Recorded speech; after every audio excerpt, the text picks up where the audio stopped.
여러분들 굿모닝. 여기는 딩모닝 라디오입니다. 안녕하세요 여러분들, 딩모닝입니다. 오늘 라디오에서는요, 나는 왜 타인의 비난에 쉽게 욱하는 걸까? 라는 주제를 가지고 와봤습니다. 제가 이러한 내용을 준비한 이유는요, 몇 주 전 저에게 일어났던 한 사건 때문이었는데요. 지금부터 잠시 그때의 상황을 부끄러움을 무릅쓰고 여러분들에게 소개해 드리도록 하겠습니다. 저와 제 여자친구는 몇 주 전에 제주도로 여행을 갔었어요. 저희는 여행을 재미있게 즐기던 중 저녁에 먹을 고기를 사기 위해서 하나로 마트를 들어가게 되었죠. 근데 정말 그 지점은 놀라울 정도로 장사가 잘 되더라고요. 야외 주차 공간이 있었지만 이미 많은 사람들이 차를 다 대어 놓아서 저희는 어쩔 수 없이 지하 주차장으로까지 들어가게 되었어요. 지금까지는 별다른 일 없죠? 오늘의 메인 사건에 저희가 필요한 물건을 다 사고 주차장을 빠져나오면서 일어났어요. 제가 파킹한 지하 주차장의 입출구는 일종의 오르막길로 생겨 있어요.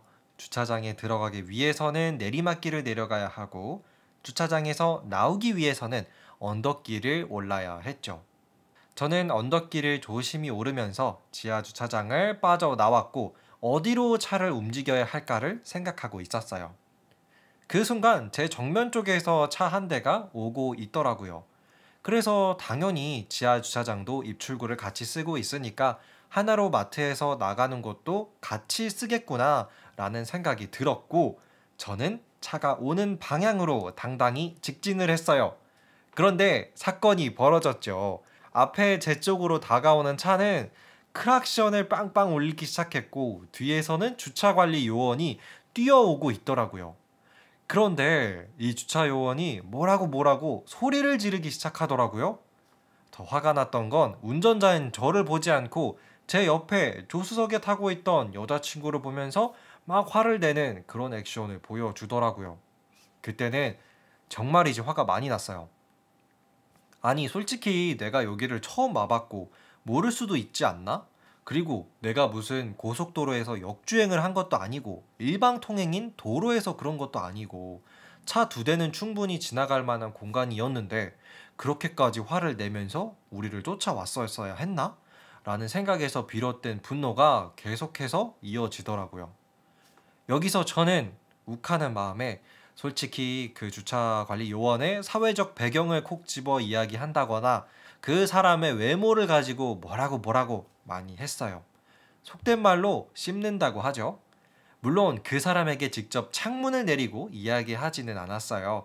만약 제가 이렇게 얘기했다면 저를 뉴스에서 보셨겠죠?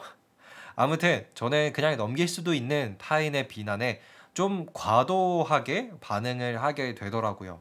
그리고 하지 않아도 될 욕들을 혹은 저주들을 상대방에게 퍼붓게 되었어요. 자, 지금까지 여러분들에게 얼마 전 일어났던 제 사연을 소개해 드렸는데요. 어떤 분들은 야, 주차관리 요원 너무하네 라는 생각이 드신 분들도 계실 거고, 아무리 그래도 딩몬이 네가 실수해 놓고서 그렇게 말하면 안 되지 라는 판단을 내리신 분들도 있으실 거예요.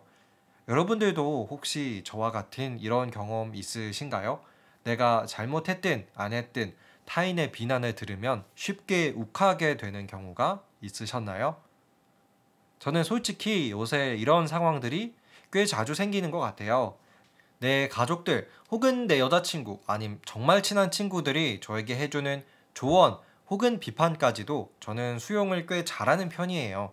왜냐하면 이 사람들을 충분히 신뢰하고 있고 나에 대한 애정이 있으니까 이런 이야기를 해주는구나 라는 전제가 있어서이겠죠. 하지만 아까 말씀드렸던 주차관리 요원처럼 처음 마주하는 사람에게 듣는 작은 비난조차도 저는 욱하게 되더라고요. 왜 그럴까요? 이게 은근히 저에게 스트레스이기도 해요. 그냥 이렇게 화를 내고 잊어버릴 수 있다면 솔직히 그만인데 자꾸 생각나게 되고 뭔가 이 사람에게 복수해줄 궁리를 찾기도 하고 뭐 아무튼 끊임없이 이런 일들에 대해서 고민하게 되는 그런 마음이 제게 생기더라고요. 그래서 여러분들 찾아봤어요. 왜 제가 그러는지. 어디에서 찾아봤냐면요. 우리들의 지식창고 유튜브에서 찾아봤습니다. 여러 영상을 참고해가며 제가 왜 타인의 비난에 쉽게 욱하는지 살펴봤는데요. 특히 공감 갔던 영상은 세바시 인생질문이라는 채널에 더 공감 마음학교 대표 박상민 님의 영상이었어요. 잠시 그 내용을 여러분들에게 소개해 드리도록 할게요. 누구나 비난을 당하면 자기 방어 기제가 올라온다고 해요. 두 가지로 반응하게 된다고 하는데요. 첫 번째는 네가 뭔데 나를 비난해. 일종의 싸움을 유발하는 방식이죠. 그리고 두 번째로 그래 나는 비난 당할 만하다. 나는 왜 이럴까? 이런 반응이래요.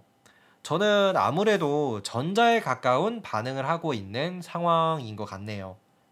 자, 이렇게 비난을 들었을 때 우리의 반응을 크게 두 가지로 압축할 수 있다고 하는데요. 여기서 중요한 건 상대방이 비난을 하는 그 심리 자체를 알아야 한다고 말하고 있어요. 우리는 상대방에게 정말 도움을 주고 싶다면 비난이라는 방법을 선택하지 않는데요. 결국 비난을 선택한다는 것 자체가 나의 비난을 듣고 네가 상대방이 괴로워하는 걸 보고 싶은 그런 마음에서 시작하는 것이라는 거죠. 그러니까 여러분들 우리가 만약 이런 타인의 비난을 듣고 그에 맞춰서 막 흥분하고 맞서서 싸우는 건 그 비난하는 사람들의 원하는 요구에 맞춰주는 것밖에 안 되는 일이 될 수도 있겠죠. 그럼 우리는 어떻게 해야 할까요? 그냥 단순하게 이렇게 생각하는 게 좋다고 합니다. 아, 그래. 너는 날 비난할 자유가 있지. 그런데 난 네가 비난한 것처럼 그런 사람이 아니야. 알겠어? 자, 어때요? 여러분들 심플하죠? 물론 쉽지는 않을 거라는 생각이 들어요. 하지만 저는 앞으로 이런 생각을 조금씩 가져보려고 해요. 일상생활을 하다 보면 쉽게 타인을 판단하고 비난하는 사람들을 굉장히 많이 볼 수 있는 것 같아요. 이런 상황 속에서 중요한 건 매번 나도 같이 맞서서 싸워서 이기는 게 아니라 난 내 길을 가고 내 마음을 잘 지키는 일이 아닐까요? 물론 그러기 위해서는 나 자신을 믿고 내가 이런 일을 겪어도 쉽게 욱하지 않게 나의 마음을 잘 다독여주는 연습이 필요하다고 생각합니다. 자, 그럼 우리 모두 쉽게 욱하지 않는 긍정의 미소를 띤 행복한 사람들이 되기를 바라면서요. 오늘의 딩모닝 라디오는 여기서 마무리하도록 하겠습니다. 내일이면 이제 주말이네요, 여러분들. 모두 주말 잘 보내시고요. 저는 더욱 유익한 주제로 여러분들에게 다시 돌아오도록 하겠습니다. 그럼 안녕히 계세요. 감사합니다. 지금까지 딩모닝 라디오였습니다.